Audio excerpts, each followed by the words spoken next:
আমাদের ৭১-এর মুক্তিযুদ্ধের ব্যাপারে নরেন্দ্র মোদী ভারতের প্রধানমন্ত্রী তিনি এটা ভারতের যুদ্ধ, ভারতের স্বাধীনতা বিজয় হিসেবে তিনি উল্লেখ করেছেন। এর আগেও গত বছরও তারা একই কাজ তারা করেছে। তারা বাংলাদেশের জনগণের এই লড়াইকে স্বীকার করে না। ইভেন যখন এইগুলা পাকিস্তানের কাছ থেকে হ্যান্ডওভার করা হয়েছিল এই দেশকে, তখন ছিল হচ্ছে ভারতের সেনাপ্রধান, বাংলাদেশের কোনো সেনাপ্রধান সেখানে উপস্থিত থাকে নাই বা তাদের হাতে এটা হ্যান্ডওভার করা হয় নাই। এটা তো স্বাভাবিকভাবেই ভারতকে ওই মনস্তাত্ত্বিক জায়গায় নিয়ে গিয়েছে যে আমরা একটা করুণার দান হিসেবে বাংলাদেশকে দিয়েছি। কিন্তু এটা একটা মিথ্যা বয়ান তারা তৈরি করেছে। বাংলাদেশের মুক্তিযুদ্ধে খেটে খাওয়া মানুষগুলো রাস্তায় ছিল, খেটে খাওয়া মানুষগুলো জীবন দিয়েছে, এই মানুষগুলো তাদের স্বাধীনতাকে এনে নিয়েছে। কিন্তু এই স্বাধীনতাকে বেহাত করার জন্য তারা তাদের মতো করে ষড়যন্ত্র করে দীর্ঘ সময় ধরে বাংলাদেশকে এক আধিপত্যবাদের করাল গ্রাসে নিমজ্জিত করেছে, অর্থনীতিকে কুক্ষিগত করার জন্য রাজনৈতিক বয়ান দাঁড় করিয়েছে, ইতিহাসকে মিথ্যাভাবে চিত্রায়িত করেছে এবং জাতির মধ্যে একটা বিভাজনের রাজনীতির রেখা তারা টেনে দিয়েছে। এই রেখা যদি আমরা ভাঙতে না পারি, আমরা যদি এই কথাগুলো বলতে না পারি, নতুন বাংলাদেশের স্বপ্ন জাতিকে নিয়ে না দেখাতে পারি, তাহলে এই বাংলাদেশের 2024 সালে এসে বলতে হচ্ছে মাথাপিছু আয় $2883 মার্কিন ডলার, ওগুলো আরও 20 বছর পরে গিয়েও $3272 মার্কিন ডলারের মধ্যেই সীমাবদ্ধ থাকবে। আমাদের সমসাময়িক সময়ে যারা স্বাধীনতা অর্জন করেছে তারা 13,000, 14,000, 15,000 মার্কিন ডলার মাথাপিছু আয়ে চলে গেছে। আবার তাদের এই মাথাপিছু আয়ের মধ্যে কোনো শুভঙ্করের ফাঁকি নাই, আমাদের এখানে শুভঙ্করের ফাঁকি আছে। আমাদের গিনি কোএফিসিয়েন্টের ডিসপারশনটা অনেক বেশি। ইকোনমিক মেজারমেন্ট হয় গিনি কোএফিসিয়েন্ট দিয়ে, মাথাপিছু আয় দিয়ে নয়। মাথাপিছু আয়টা হচ্ছে একেবারেই শুভঙ্করের ফাঁকি। আপনার 20 লাখ টাকা ইনকাম, আমার হচ্ছে 500 টাকা ইনকাম, দুইজনের ইনকাম হচ্ছে 10 লাখ 250 টাকা, এই হচ্ছে আমার মাথাপিছু আয়। এগুলো একেবারেই শুভঙ্করের ফাঁকি। গিনি কোএফিসিয়েন্টে বাংলাদেশের দেখা যাচ্ছে যে ইনকাম ডিসপারশন লেভেলটা অনেক অনেক হাই। আমাদের কিছু মানুষের ইনকাম আউটলেয়ার একেবারে বাইরে অনেক দূর, আর কিছু মানুষ হচ্ছে দারিদ্র সীমার একেবারে প্রান্তিক লেভেলে বসবাস করছে। এগুলো আমাদের ভিতর থেকে দূর করতে হবে। মানুষের সম্পদগুলোকে দেখেন ইন্ডাস্ট্রিয়ালাইজেশন করা হয়েছে, পারপাসিভ ইন্ডাস্ট্রিয়ালাইজেশন। লেবার ইকোনমি থেকে আমাদের ক্যাপিটাল ইকোনমিতে কনভার্ট করা হয়েছে। এই ক্যাপিটাল ইকোনমিতে কনভার্ট করার মধ্য দিয়ে জাতিকে মারাত্মক লেভেলের ক্ষতির মুখোমুখি করা হচ্ছে। লেবারগুলোকে এম্পাওয়ার্ড করা হচ্ছে না, লেবারকে এম্পাওয়ার্ড করা হচ্ছে না, কিন্তু ক্যাপিটাল ইকোনমিতে কনভার্ট করা হচ্ছে। ক্যাপিটাল ইকোনমি মেশিনারি দিয়ে কার্যক্রম পরিচালিত হবে। লেবার ইকোনমি হচ্ছে আমার দেশ লেবার ইন্টেন্সিভ। হঠাৎ করে লেবার ইন্টেন্সিভ কান্ট্রি কখনো ক্যাপিটাল ইন্টেন্সিভ হতে পারে না। যদি সেটা হয় তাহলে আনএমপ্লয়েডের পরিমাণ অনেক বেড়ে যায়। এই সূক্ষ্ম একটা এটা নর্মাল একটা সেন্স, এগুলো একজন রিক্সাওয়ালার বললে সেও বুঝে যায়, কিন্তু আমার দেশের রাজনীতিবিদরা এটা বোঝে না।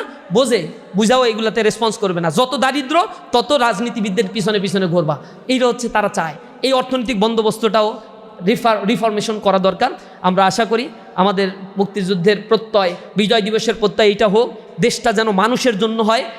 যে দেশের মানুষ তার মুক্তি মিলাতে পারে না, স্বাধীনতা মিলাতে পারে না, মানুষ তার অর্থনৈতিক মুক্তি মিলাতে পারে না, মানুষ তার রাজনৈতিক দাসত্ব থেকে মুক্ত হতে পারে না, এটা মুক্তিযুদ্ধ হতে পারে না বা এটা মুক্তি দিতে পারে নাই আমাদেরকে। স্বাধীনতার কতটুকু স্বাদ আমি এখানে পাচ্ছি? করাপশন তো আমাকে সব ধ্বংস করে ফেলছে। এরপরে আমার মাদক একটা বড় রিজনেবল একটা কজ হয়ে দাঁড়িয়েছে। যে পরিমাণে মাদক এই অঞ্চলে ঢুকছে, কোটি কোটি মাদক, ভয়ঙ্কর মাদক আইস ঢুকছে।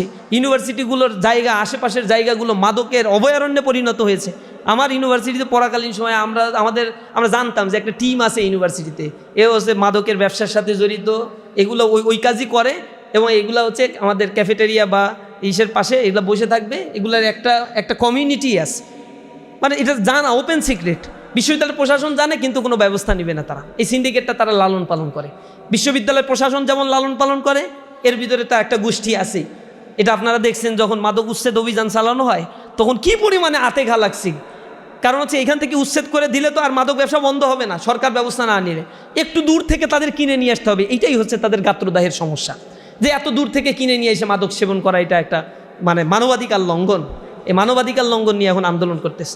মাদক একটা জাতিকে শেষ করে দেয়, একটা সমাজ, একটা পরিবারকে শেষ করে দিচ্ছে। কিন্তু মাদকের বিরুদ্ধে প্রতিবাদ করতে গেলে প্রতিরোধের মুখোমুখি হতে হয়। এটা হচ্ছে লজ্জাস্কর একটা সোসাইটিতে আমরা এখন পর্যন্ত আছি। এই সমাজের বড় প্রবলেমটা হচ্ছে ইকোনমিক ডিসেন্ট্রালাইজেশন নাই, ইকোনমিক্যালি ইয়াং জেনারেশনকে এম্পাওয়ার্ড করা হয় না। এখানে এডুকেশন একটা হিজিমনির মধ্য দিয়ে বড় করা হচ্ছে। এই হিজিমনিটা হচ্ছে একেবারে ভারতীয় হিজিমনির আদলে আমাদের ইকোনমিক সিস্টেমটাকে ডেভেলপ করা হয়েছে, আমাদের এডুকেশন সিস্টেমটাকে ডেভেলপ করা হয়েছে। যদি আমার এডুকেশন সিস্টেম কারিগরি শিক্ষার মাধ্যমে তৈরি করা সম্ভব হতো, তাহলে আমার যুবশ্রেণী তো বেকার থাকার কথা না। ডেমোগ্রাফিক ডিভিডেন্ড সুবিধা যখন আমি পেয়েছি 2006 সাল থেকে 30 সালে শেষ হয়ে যাবে, এরপরে যদি কান্নাকাটিও করেন তাহলে একটা দেশের জন্য আর এই অর্থনীতি রিকনস্ট্রাকশন করা সম্ভব না। কারণ 2030 সালের পর থেকে গ্রাজুয়ালি এটা ডিক্লাইন হতে থাকবে। এই ডিক্লাইনটা এমন পর্যায়ে যাবে সেখানে বৃদ্ধ মানুষের পরিমাণ বাড়বে, তার মানে ডিপেন্ডেন্সি পিপলের পরিমাণ বাড়বে।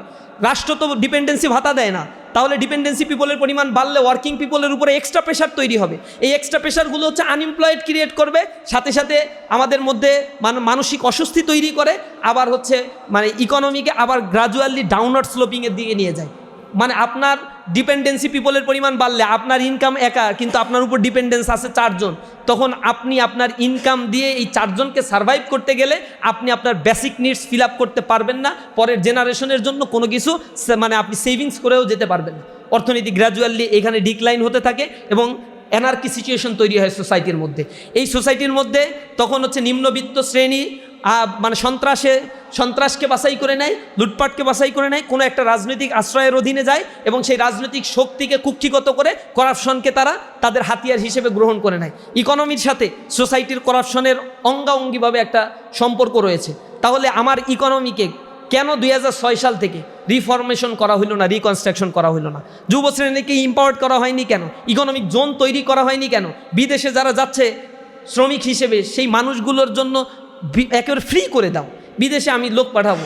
তাহলে আমার যদি বাংলাদেশ সরকার 100 কোটি টাকা যদি একটু বরাদ্দ রাখে যে বিদেশে যে শ্রমিকরা যায় তাদেরকে 100 কোটি টাকা এখানে দিলাম, যেতে যে খরচ হয় তার একটা অংশ বৃত্তি হিসেবে এই শ্রমিকদের দিব। আমার দেশের অর্থনীতি চালায় তো এরা, এই অর্থনীতি যেহেতু যা চালায় এরা, আমার দেশের অর্থনীতির বেসমেন্ট এদের উপরে দাঁড়িয়ে অর্থনীতি যখন বন্ধ করে দিছিল রেমিটেন্স পাঠানো, জুলাই আন্দোলনে হাত পা ধরা শুরু হয়ে গেছিল না? 7 দিন রেমিটেন্স বন্ধ করে দিলে দেশের অবস্থা খারাপ হয়ে যাবে। কারণ 62% খাদ্যশস্য বিদেশ থেকে আমদানি করতে হয় রাইট নাও। আমাদের দেশের কল কবজা যা চলে সব বিদেশ থেকে আমদানি করতে হয়, আর এই আমদানি করতে গেলে ডলার দরকার। ডলার কোত্থেকে আসে? নিজের দেশের অর্থনীতি ফ্লো বাড়লেই ডলারের ফ্লো বাড়ে না। এখানে ইন্টারন্যাশনাল ট্রানজ্যাকশনের অনেক বড় বিষয় আছে, ব্যালেন্স অফ পেমেন্টের অনেক বড় বিষয় আছে। এই ব্যালেন্স অফ পেমেন্ট যখন ইমব্যালেন্স হয়ে যায় তখন দেশের ইকোনমি অস্থির অবস্থার মধ্যে দিনাতিপাত করতে থাকে। এটা একটা মারাত্মক রকমের একটা ভিসিয়াস সার্কেল, একটা দুষ্ট একটা চক্র। বাংলাদেশের ইকোনমিটা solely ডিপেন্ড করে আরএমজি সেক্টরের উপরে, solely ডিপেন্ড করে রেমিটেন্স সেক্টরের উপরে। এখন রেমিটেন্স সেক্টরটাকে পঙ্গু করে দেওয়ার জন্য অথবা এটা লাগাম টেনে ধরার জন্য তো কনস্পাইরেসি দীর্ঘ সময় ধরে চলছে, ব্যাংকিং চ্যানেলে চলছে। আপনারা জানেন বাংলাদেশে $30 বিলিয়ন রেমিটেন্স আসে ব্যাংকিং চ্যানেল দিয়ে, অন্তত $25 বিলিয়ন রেমিটেন্স আসে এই হুন্ডি বাট্টার মধ্য দিয়ে। এই $25 বিলিয়ন যদি ব্যাংকিং চ্যানেল থেকে আসতো তাহলে অসাধু ব্যবসায়ীরা যে টাকা পাচার যেগুলো হয় এগুলো বন্ধ হয়ে যেত, দেশের টাকা দেশে থাকতো। দেশের টাকা দেশে মোবিলাইজ হওয়া মানে এখানে এমপ্লয়মেন্ট ক্রিয়েট হওয়া, ইয়াং জেনারেশন আরও বেশি এম্পাওয়ার্ড হওয়া। কিন্তু সেই জিনিসগুলো আমরা দেখতে পাই না অর্থনৈতিক পলিসির মধ্যে। মানিটারি পলিসি নাই, ফিসক্যাল পলিসি নাই। এইখানে রাজনীতিবিদরা যেগুলো হচ্ছে এখানে অর্থ মন্ত্রণালয়ে দায়িত্ব পালন করে, অর্থ মন্ত্রণালয়ে যে সচিব থেকে শুরু করে নিচের দিকে যারা আছে সবাই করাপশনের সাথে জড়িত।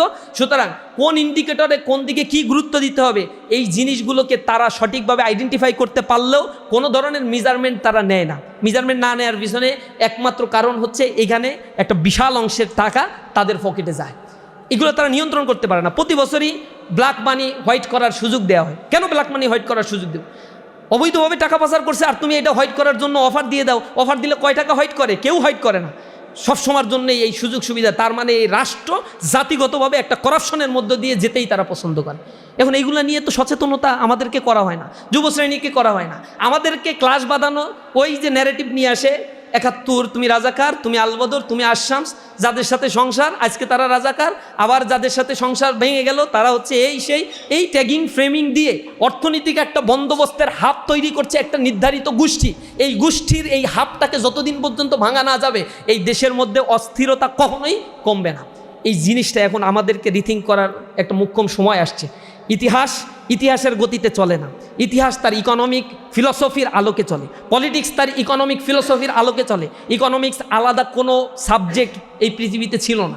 একটা সময় ছিল পলিটিক্যাল ইকোনমি, এইটাকে ইকোনমির ভাস্ট সেকশন বাড়ার কারণে এখান থেকে বের করে ইকোনমিকে আলাদা করা হয়েছে। কিন্তু পলিটিক্স আর ইকোনমিক্স এটা অঙ্গাঅঙ্গিভাবে জড়িত, সব ইকোনমিক্সটা এটা স্বীকার করে। কারণ পলিটিক্স আর ইকোনমিক এই দুইটার পলিসির উপরে ডিপেন্ড করে এটা রাষ্ট্রের কাঠামো, মানুষের সুশাসন, মানুষের মধ্যে সাম্য, মানুষের মধ্যে মানে সমাজের তার প্রপার্টি যেটা তার ওনারশিপে রয়েছে সেগুলো প্রাপ্তি, এই সব কিছু এইগুলো নির্ভর করা হচ্ছে ইকোনমিক পলিসি, পাশাপাশি রাষ্ট্রের পলিসির উপরে। সুতরাং এই রাষ্ট্রের পলিসি, ইকোনমিক পলিসি, এগুলো রিফরমেশনের উপরে অনেক বিষয় আমাদের ডিপেন্ড করে। আমরা এই প্রজন্ম বলতে শিখব, বাংলাদেশকে নিয়ে ভবিষ্যৎভাবে বিনির্মাণ করা শিখব। আমাদের ভিতরে বিভেদ তৈরি করে কোনো জাতি আগাতে পারে না। ইউরোপ আমেরিকার যে জাতিগুলো একটা সময় যুদ্ধ করেছে, অনেক ঘটনা ঘটেছে তাদের মধ্যে, কিন্তু তারা স্টেপ ফরওয়ার্ড, সামনে কি করবে, স্বাধীনতাকে কিভাবে তারা হেফাজত করবে, রক্ষা করবে, মানুষের মর্যাদা কিভাবে রক্ষা করবে। এমন না যে স্বাধীনতা পেয়ে আবার আমি আধিপত্যবাদের আর একটা আধিপত্যবাদের মধ্যে নিজেকে নিমজ্জিত করে ফেললাম, তাহলে তো এটা আমাদের জন্য লস হইল। সুতরাং আমরা আশা করি যেন আমরা নতুনভাবে এই বাংলাদেশকে বিনির্মাণ করার জন্য আমরা নিজেদের জায়গা থেকে সর্বোচ্চটুকু দিয়ে দিতে পারি, সর্বোচ্চটুকু দিয়ে নিজেদেরকে সেই যোগ্য করে গড়ে তোলার জন্য সর্বোচ্চ চেষ্টা আমরা করব। আল্লাহ রাব্বুল আলামিন আমাদেরকে সেই তৌফিক দান করুন। সবাইকে মহান বিজয় দিবসের শুভেচ্ছা জানিয়ে আমার কথা শেষ করছি। আসসালামু আলাইকুম ওয়া রাহমাতুল্লাহি ওয়া বারাকাতুহু।